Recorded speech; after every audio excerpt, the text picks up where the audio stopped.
औज़ुबिल्लाहिमिनश्शैतानिर्रजीम बिस्मिल्लाहिर्रहमानिर्रहीम। पनाह मांगता हूँ मैं अल्लाह की शैतान मरदूद से। अल्लाह के नाम से शुरू जो बहुत मेहरबान निहायत रहम वाला है। I welcome you all in the online lab session of applied physics. Hope you all are fine and having good health during the second wave of corona virus. हम अपने सेशन को स्टार्ट करते हैं।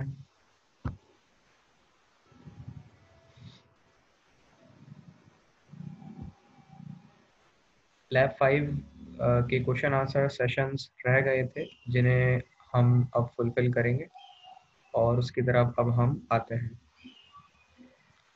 तो अभी तक कोई डिफ़िकल्टी किसी को चार्जिंग या डिस्चार्जिंग कैपेसिटर के एक्सपेरिमेंट में हो तो बता दीजिए, मैं रिपीट कर दूंगा आप लोगों के लिए, नहीं तो हम आगे चलते हैं।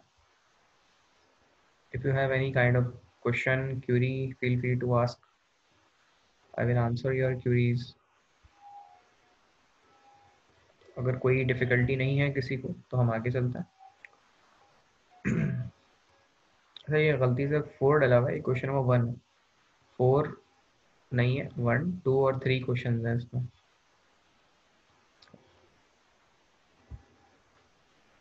What is T? टाओ क्या होता है? तो हम सब जानते हैं टी जो है यानी टाओ जो है वो टाइम कांस्टेंट होता है। ये लैब 5 के क्वेश्चन आंसर सेशन रह गए थे, हम उससे फुलफिल करके अब लैब 7 या लैब 8 पे आएंगे। How does it discharge a capacitor? Capacitor को डिस्चार्ज कैसे किया जा सकता है, कोई बताएगा? डिस्चार्ज कैपेसिटर को कैसे कर सकते हैं?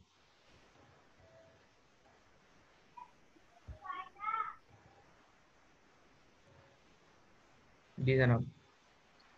सर उसमें एक बटन होता है जो चार्ज और डिस्चार्ज का, तो ठीक उससे है, हम जो है ना उन्हें डिस्चार्ज कर सकते हैं। सही। अगर मॉड्यूल के अलावा भी हमें चार्जिंग डिस्चार्जिंग करनी हो, डीसी के अंदर हम ये काम करते हैं कि बैटरी के ऊपर लेके जाएंगे कैपेसिटर को, पॉजिटिव प्लेट ऑफ बैटरी से, पॉजिटिव टर्मिनल ऑफ बैटरी से पॉजिटिव लेग को लगाएंगे और नेगेटिव लेग ऑफ कैपेसिटर को नेगेटिव टर्मिनल ऑफ बैटरी से लगाएंगे। कैपेसिटर की जो डीसी के अंदर कैपेसिटर की जो लेग्स होती हैं वो छोटी और बड़ी होती हैं। तो डीसी कैपेसिटर में जो छोटी लेग होती है उसे कहते हैं हम नेगेटिव, और जो डीसी कैपेसिटर में बड़ी लेग होती है उसे कहते हैं हम पॉजिटिव।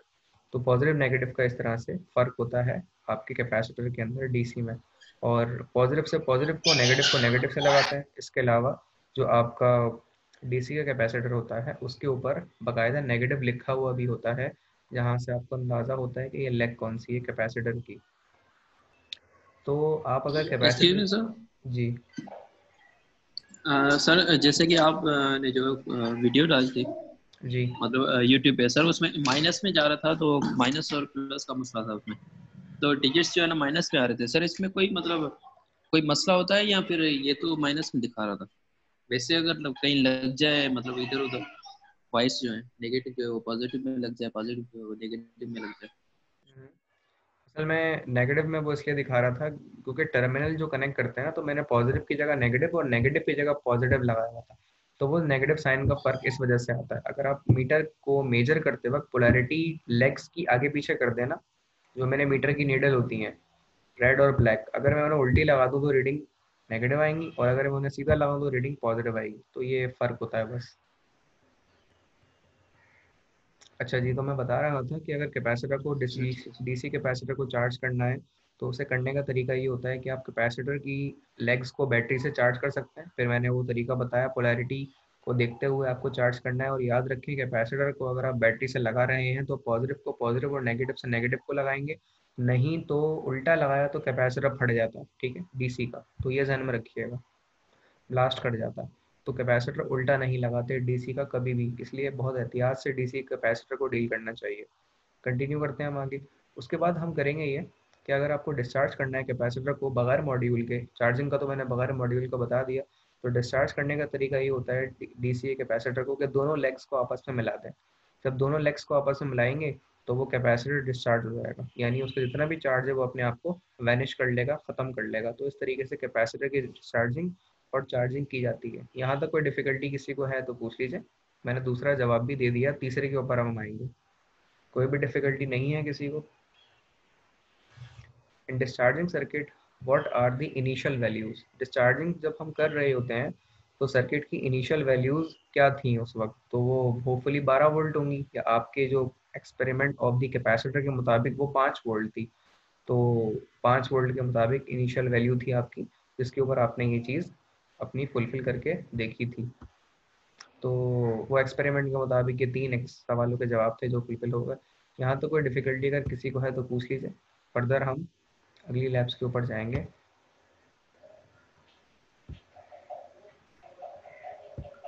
सर ये जो क्वेश्चन आंसर है ये वाइवा में काम आएंगे?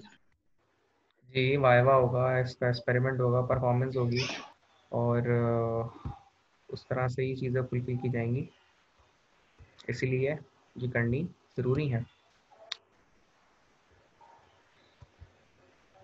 और कुछ सवाल यहाँ तक किसी का तो पूछें। अब हम अपनी नेक्स्ट लैब स्टार्ट करेंगे, जो लैब नंबर 8 है।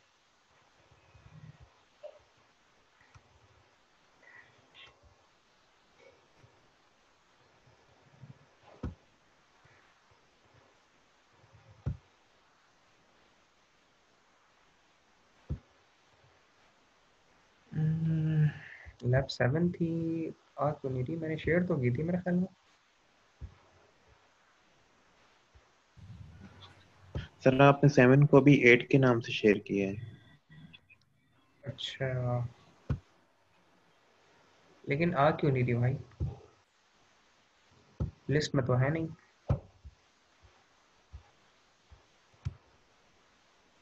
हम्म हम्म हम्म हम्म, हम्म।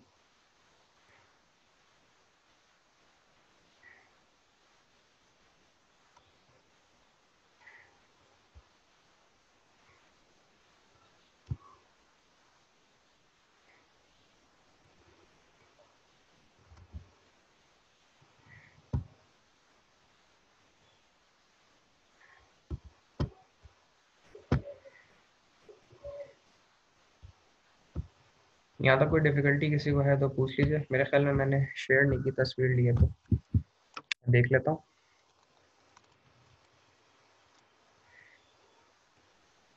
हम्म हम्म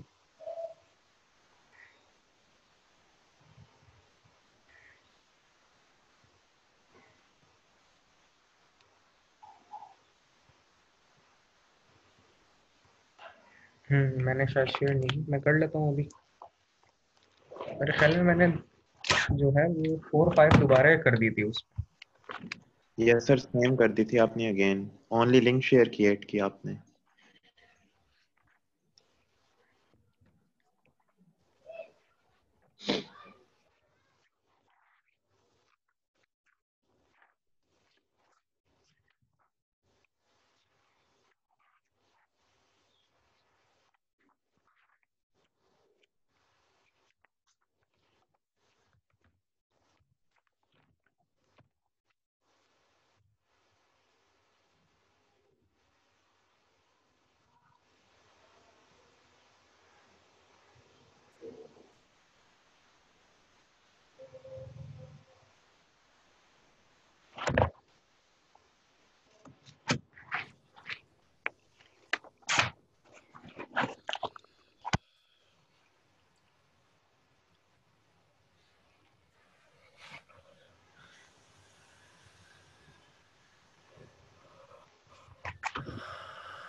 ठीक है जी, ये शेयर हो गई है।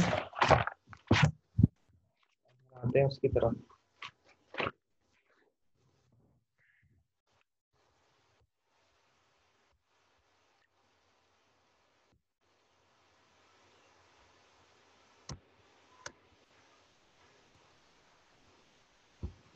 क्या मुसीबत है भाई।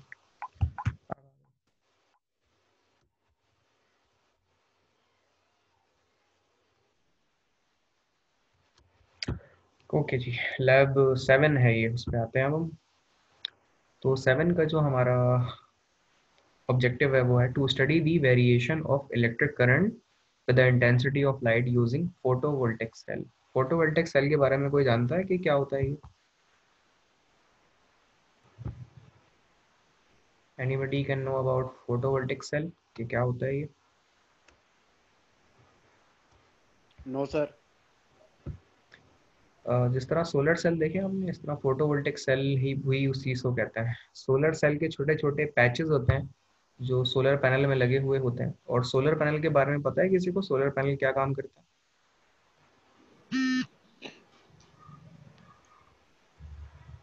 यस सर, लाइट से थोड़ी बिजली पैदा करना। लाइट से थोड़ी बिजली पैदा कर लेते हैं, और ज़्यादा हो तो ज़्यादा बिजली भी पैदा कर सकते हैं, और हम फिर उसे बैटरी से चार्ज करके अपना डीसी लोड चला लेते हैं, या फिर बैटरी के बाद इन्वर्टर लगा के एसी लोड भी चला सकते हैं। ये तरीका होता है सोलर सेल से बिजली को यूटिलाइज करने का। सर जो सोलर सोलर प्लेट के ऊपर लगी होती है, ये वही फोटो सेल है? हाँ, उसका एक छोटा सा पैच है ये लाइट इंटेंसिटी पे काम करता है। जब इसके ऊपर फोटोवोल्टिक सेल उसे कहते हैं। सोलर सेल और फोटोवोल्टिक सेल में फ़र्क है। सोलर सेल सूरज की रोशनी में काम करता है। फोटोवोल्टिक सेल फोटोवोल्टिक लाइट जब उस पर स्ट्राइक करती है तो उसके नतीजे में वो काम करता है। तो ये फ़र्क होता है फोटोवोल्टिक सेल का और सोलर सेल का। क्लियर है यहाँ पे बात, सोलर सेल में और फोटोवोल्टिक सेल में क्या फ़र्क होता है? Okay sir. चलिए, फोटोवोल्टिक सेल की हम बात कर रहे थे, तो इसमें सेफ्टी प्रिकॉशंस और फर्दर चीज़ें हैं। इसकी वीडियो देख ली है आप लोगों ने, लैब एक्सपेरिमेंट्स 8 के नाम से जो मैंने किया, जो कि 7 लैब। सर देखिए। Yes sir. तो अच्छी बात है, ये देख ली है आपने तो। अब आते हैं हम इसकी वीडियो की तरफ और उसको भी हम देखते हैं।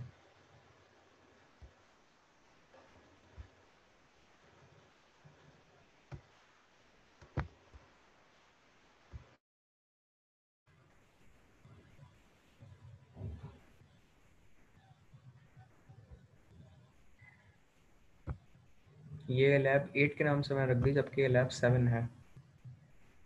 तो हम इसके ऊपर आएंगे और उसे फुलफिल करेंगे। तो इसके ऊपर हम कंटिन्यू करते हैं। तो ये हमारी फोटोवोल्टिक सेल का एक्सपेरिमेंट है जिसको हमने किया है इसमें, और इसमें ये पता लगाया है हमने कि किस तरीके से हमारी जनरेशन होती है फोटोवोल्टिक की इसके ज़रिए से। तो ये हमारा एक रजिस्टर होता है, और फिर एक फोटोवोल्टिक सेल होता है, और एक एम मीटर लगा हुआ होता है। तो हम करते ये हैं कि लाइट इंटेंसिटी को स्ट्राइक करते हैं, रोशनी को, जो कि 200 वाट के बल्ब की होती है, उसकी ब्राइटनेस और उसकी इंटेंसिटी ज़्यादा है। तो जब हम स्ट्राइक करके इसके ऊपर लगाते हैं तो इसके नतीजे में, इसकी ब्राइटनेस के नतीजे में फोटोवोल्टिक सेल के अक्रॉस एम्पेयर्स जनरेट होते हैं, एम्पेयर जनरेट होते हैं। तो ये पूरा एक्सपेरिमेंट एक प्रोटोटाइप बॉक्स के ऊपर होगा। ये बॉक्स जो रखा हुआ है, इसमें ये एम मीटर लगा हुआ है, जो कि एम मीटर है, यहाँ दिखा रहा है। एम मीटर एक ऐसा मीटर होता है जो कि एम्पेयर्स को मेजर करता है। एम्पेयर यानी करंट को मेजर करता है। करंट का जो यूनिट होता है वो एम्पेयर होता है। और जैसे आप यहाँ देखें एक्सपेरिमेंट में, तो करंट जो है, करंट कहते हैं आई को, डायरेक्टली प्रोपोर्शन होता है इंटेंसिटी ऑफ लाइट के।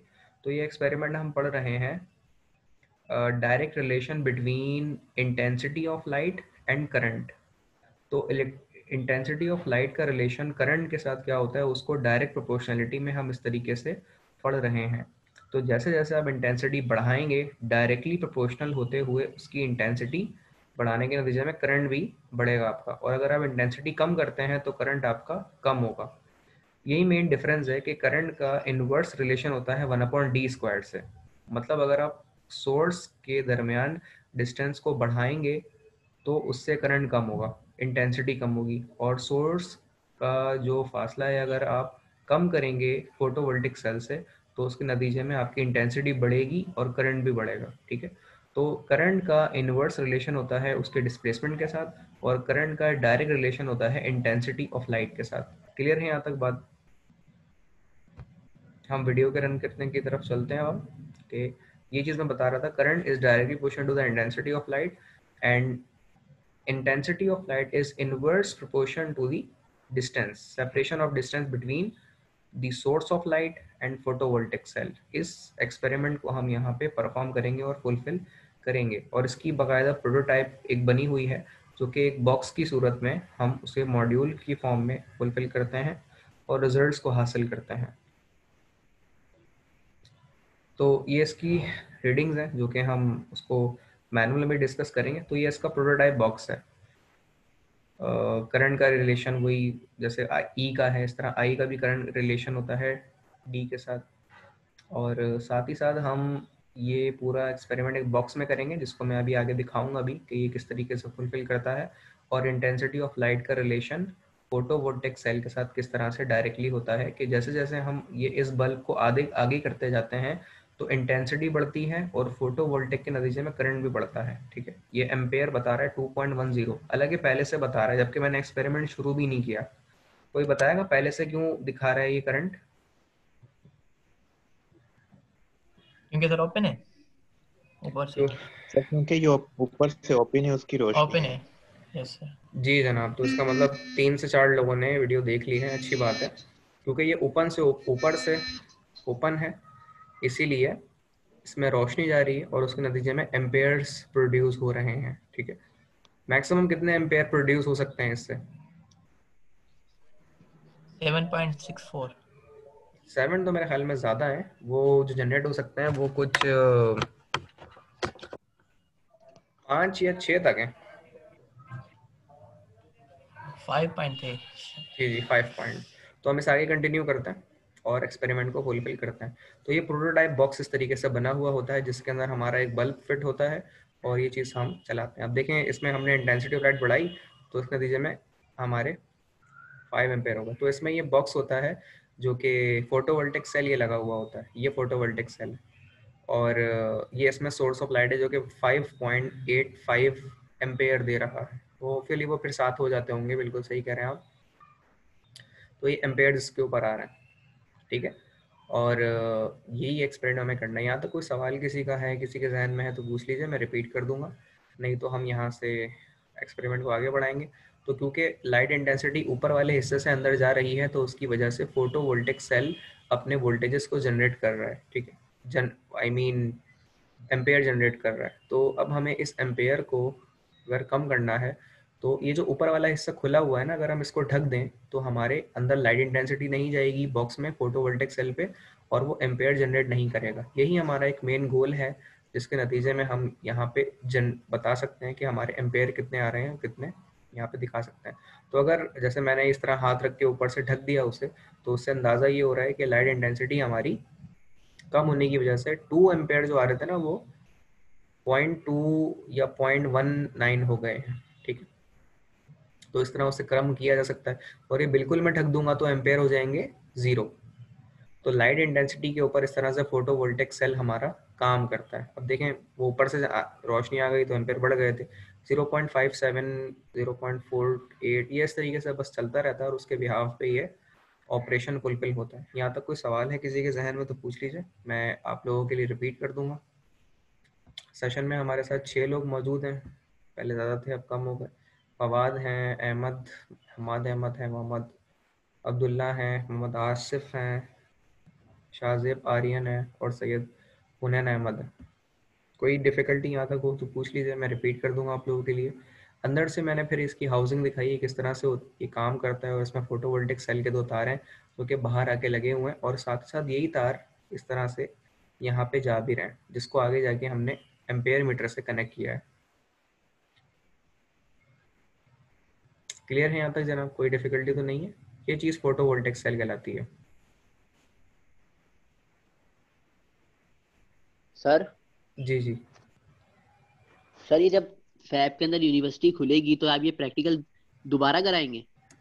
नहीं, मैं शायद ये दोबारा नहीं कराऊंगा, इसीलिए तो जाके वीडियो बना रहा हूँ आपके लिए। आप इस पर समझ लें, कोई किसी को एक्सपेरिमेंटल की वीडियो एक्सपेरिमेंट में डिफ़िकल्टी हो तो हम उसको वहाँ फिजिकल कर लेंगे, लेकिन वहाँ जाके वीडियो बनाने का मकसद है कि जिस हद तक हो सके परफॉर्मेंस के एस्पेक्ट को मैं कम कर लूँ फिर वो एक्सपेरिमेंट जिनको बाकायदा तरीके से मुझे करवाना है यूनिवर्सिटी खुलने के 1 हफ्ते में मैं वो करवाऊंगा और फिर लैब एग्जाम लेके आपको फारिग कर दूंगा।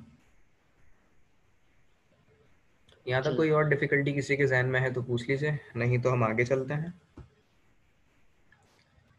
तो देखें, लाइट को ऑन करने के नतीजे में हम ये चीज़ फुलफिल करेंगे और इसमें डिस्टेंस आप जैसे जैसे कम करते जाते हैं सोर्स का, इस तरह मतलब डिस्टेंस असल में बढ़ा हुआ है और जैसे डिस्टेंस आप आगे जाते जाएंगे तो सोलर सेल फोटोवोल्टिक सेल के अक्रॉस आप डिस्टेंस असल में सोर्स का कम करते जा रहे हैं और जैसे जैसे आप उसे आगे बढ़ाते जाएंगे तो लाइट इंटेंसिटी बढ़ती जाएगी और बिल्कुल एंड पे ले जाकर आप रखेंगे तो 7.5 एम्पेयर आ रहे होंगे। 7.5 एम्पेयर ये ब्राइटनेस का वो लेवल है जिसके नतीजे में यहाँ से आपको इंटेंसिटी ऑफ लाइट के नतीजे में मिल रहा है। अब आपने सेपरेशन ऑफ डिस्टेंस बढ़ा दिया है सोर्स ऑफ लाइट का और फोटोवोल्टिक सेल के दरमियान, तो इससे इम्पैक्ट क्या हुआ कि आपकी जो रीडिंग्स हैं एम्पेयर की वो कम हो जाएंगी और आगे लेके जाएंगे तो रीडिंग बढ़ जाएगी। यहाँ तक कोई सवाल किसी के जहन में है तो पूछ लीजिए। तो इसको सारे को बंद कर देंगे तो 0-0 हो जाएगा सारा।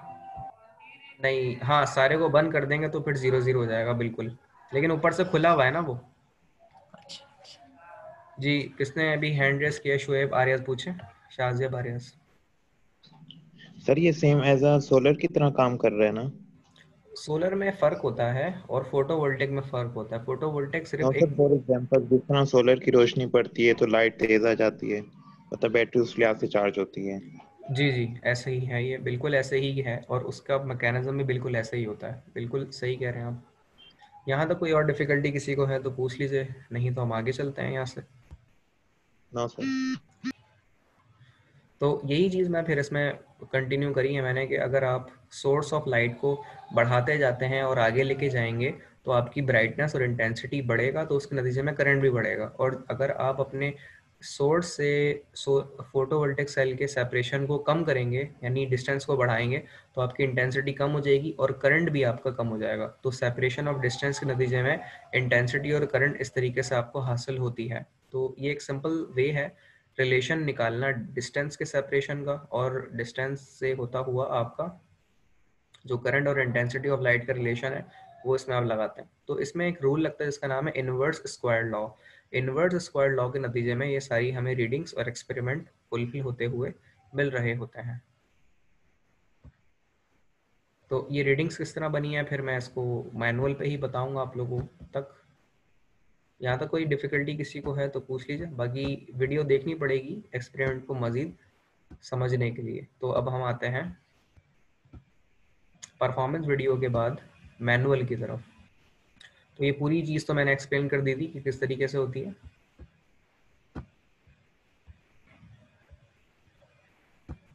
अब हम इस पे आते हैं। ये प्रोटोटाइप वे है किस तरीके से बढ़ती है और इसका जो ग्राफ है वो लीनियरली इस तरीके से जाता है।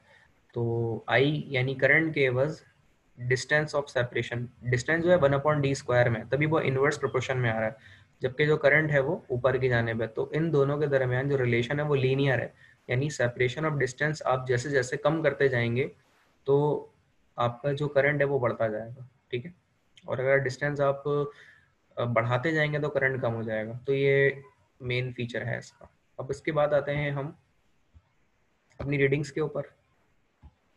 यहाँ तक कोई डिफ़िकल्टी एक्सपेरिमेंट में किसी को है तो पूछ लीजिए। तो फॉर फर्स्ट बल्ब जो कि 100 वाट का है, 100 वाट के बल्ब पे एक्सपेरिमेंट करना था, लेकिन मैंने जो बल्ब लिया ना वो 200 वाट का है, वो 100 वाट का नहीं है। 100 वाट का बल्ब छोटा होता है और ये जो 200 वाट का बल्ब है हमारा लार्ज साइज का है। Distance between photovoltaic cell and lamp that is D in centimetre.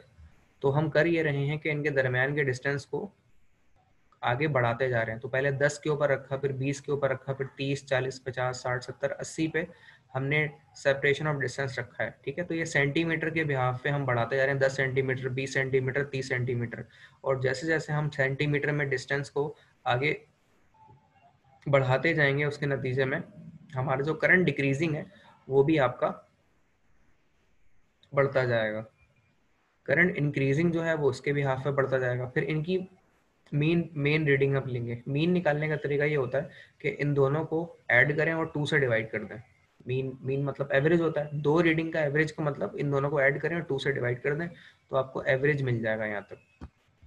और इस तरीके से ये पूरे जो 2 कॉलम हैं वो हमारे फुलफिल हो जाएंगे, ये वाले मीन का। सर डिक्रीज और इंक्रीज में हाफ होता है सर? हाफ नहीं होता या सर सेम ही होते?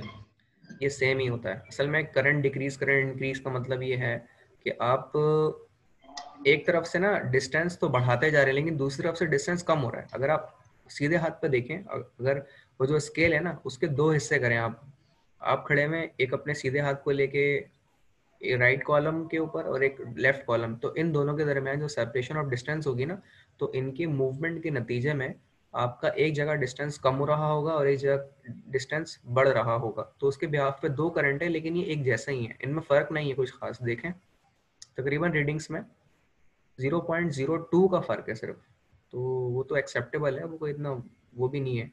समझ रहे हैं ये 2 क्यों जी आई सर, हैं? जी क्योंकि ठीक एक है। जगह से डिस्टेंस राइट का है और एक लेफ्ट से है। ये आपकी मेन रीडिंग निकली है। मीन का मतलब ये होता है इन दोनों को ऐड करें और 2 से डिवाइड कर दें। इन दोनों को ऐड करें 2 से डिवाइड कर दें तो रीडिंग आ जाएगी। इन दोनों को ऐड करें 2 से डिवाइड कर दें तो ये रीडिंग आ जाएगी। तो ये कॉलम मीन का कहलाता है। मीन का मतलब कि एवरेज वैल्यू क्या है, कि जब हमारे पास एक जैसी 2 रीडिंग आती हैं तो उस वक्त हम मीन निकालते हैं और उससे पता लगता है कि इसमें एवरेज वैल्यू रीडिंग से क्या आई है। सेपरेशन ऑफ डिस्टेंस अगर हम सेंटीमीटर स्क्वायर के मुताबिक निकाल लें तो वही डी को आप लेंगे, उसका रेसिप्रोकल कर लेंगे, यानी हर एक रीडिंग जो डी की है ना वो करेंगे 1/d²। तो 1/d² कितना होगा, 1/10 का स्क्वायर 100, और 1/100 को जब सॉल्व करेंगे तो 0.01 होगा, और जब 20 यानी 1/20 का स्क्वायर करेंगे तो 0.02, और इस तरीके से ये इसका inverse proportion relation of distance आपको मिल जाएगा। तो इस तरीके से ये एक्सपेरिमेंट की ऑब्जर्वेशन कॉलम फिल होगा। यहाँ तक कोई डिफिकल्टी किसी को है तो पूछ लीजिए, मैं रिपीट कर दूंगा आप लोगों के लिए। कोई भी नो डिफिकल्टी सर। रीडिंग में नहीं? बच्चे कम हो गए हैं भाई। सर ये नहीं निकाल रहा हूँ। कोई भी डिफिकल्टी नहीं है तो हम आगे चलते हैं, क्वेश्चन आंसर को फुलफिल करते हैं और फिर ये लैब भी एंड हो जाएगी हमारी।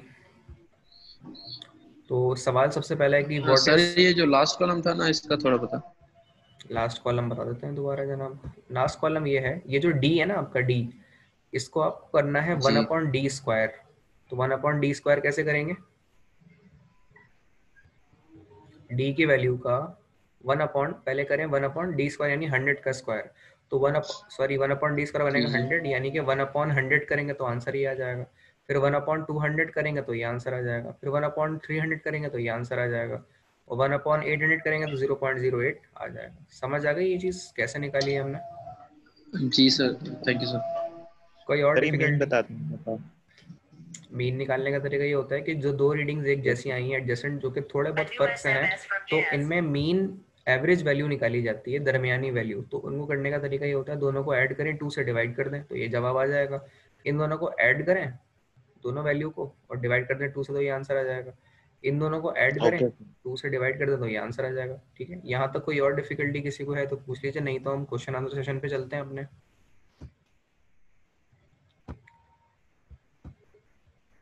अच्छा जी, what is photo cell? Photo cell क्या होता है इसके बारे में बताना है हमें। तो ये जवाबात तो जस्ट लिखे हुए हैं, लेकिन मैंने अपनी स्टार्टिंग की थ्योरी में बता दिया था कि वो सेंसर या वो डिवाइस जो लाइट इंटेंसिटी के नतीजे में एम्पेयर प्रोड्यूस करती है, वोल्टेज प्रोड्यूस करती है लाइट इंटेंसिटी के नतीजे में, उस डिवाइस को फोटोवोल्टिक सेल कहते हैं। ठीक है, इसको अंग्रेजी में लिखना होगा अपनी वर्डिंग में आपको। मैं ये वर्डिंग नहीं पढ़ रहा हूँ क्योंकि जवाब अपनी तरफ से बता रहा हूँ, तो आप अपने हिसाब से खुद सोचिएगा, ये नहीं लिखना है। How photo cell work, photo cell किस तरह वर्क करता है कि it works on the principle of inverse square law. By the increasing of current, by the increasing of light intensity, current would be increase, and by the decreasing of intensity, the current would be decrease. And if the separation of distance increase between source of intensity of light and photocell, then by increasing the distance the intensity would be reduced, so current would be reduced. By reduce the distance between the source of light and photovoltaic cell, your intensity would be increase and current would be increase. तो ये बस इसमें लिखना है कि इस तरह काम करता है, जो इसमें हमने परफॉर्म भी किया है, बल्कि वही चीज़ लिखनी है। Write layer real life application of photovoltaic cell. Photovoltaic cell की रियल लाइफ एप्लीकेशन क्या है वो आप इंटरनेट से सर्च करिएगा, ये लिखने की ज़रूरत नहीं है, ये असल में आपका पार्ट है, मैं ये बता नहीं सकता क्योंकि आपको खुद करना है, लिखना है, ये इंटरनेट से मिल जाएगा ये। Give a brief conclusion of this lab in your words, तो आपको अपने वर्ड्स में इस लैब का कंक्लूजन लिखना है कि आपने इस लैब में क्या सीखा है। तो 3.5 लाइनों के अंदर आप, या फिर इससे ज़्यादा नीचे भी लिखकर बता सकते हैं मज़ीद डिटेल में कि आपने इस लैब में क्या सीखा है। तो ये लैब यहाँ तक हमारी कंप्लीट होती है और रीडिंग्स मैंने सब बता दी हैं, एक्सपेरिमेंट की परफॉर्मेंस करा दी है और क्वेश्चन आंसर सेशन भी डिस्कस कर लिए हैं। तो यहाँ तक हमारी ये लैब 7 एंड होती है और इसमें कोई डिफ़िकल्टी किसी के जहन में है तो पूछ लीजिए, मैं रिपीट कर दूंगा। कोई भी डिफ़िकल्टी नहीं है किसी को? नो सर, अगर हुई सर। तो आपको टेक्स्ट कर। तो वो पूछ लीजिएगा। बाकी आज की लैब के जितने हमने जी 3 सर। लैब्स किए हैं उसके experimental videos, performance video, online interaction session, lab manual वो आपसे शेयर हो चुके हैं, उनको अच्छी तरह पढ़ें और उन्हें कोई डिफ़िकल्टी लगती है तो पूछ लीजिए, मैं आपके लिए उसे रिपीट कर दूंगा। सर नमाज पढ़, जी जी सर ये जो आपने लैब मैनुअल हमें भेजा है सर, इसमें जो रीडिंग है वो जो हम जब यूनिवर्सिटी आएंगे, जब आप मैनुअल हमें देंगे तो हम यही रीडिंग मैनुअल में लिखेंगे वो जब मैं दूंगा तो उस वक्त या डिसाइड कर लें। परफॉर्म? और मैं बता दूंगा आप लोगों को कि जो अच्छा रीडिंग दी है वो कर लें या फिर मैं अलग से करवाऊंगा। तो ये 2 सूरतें हो सकती हैं, लेकिन एक टेंटेटिव आइडिया तो आपको हो जाएंगे रीडिंग ऐसे कैलकुलेट होगी। अच्छा चल जी सर। तो उस ओके मकसद सर। के लिए मैंने ये चीज़ करवाई है। अच्छा, क्लास हम यहाँ पे अपनी एंड करते हैं, अब मगरिब का टाइम हो गया तो बहुत सारी जगहों पर अजान हो चुकी है, तो सब लोग अपनी नमाज अदा कर लें और हम इस सेशन को यहाँ पे एंड कर रहे हैं। कोई सवाल तो नहीं है किसी का? तो पूछ लीजिए। No sir. No sir. तो हमारी नो यहाँ सर। पे लैब 7 भी एंड हो जाती है और मैं ये फर्दर वीडियो का जो सेशन है वो अपलोड कर दूंगा। तो इस सेशन को यहाँ पे एंड करते हैं इस दुआ के साथ कि अल्लाह ताला आपका और हम सबका हामी और नासिर हो। अल्लाह हाफिज़। खुदा हाफिज।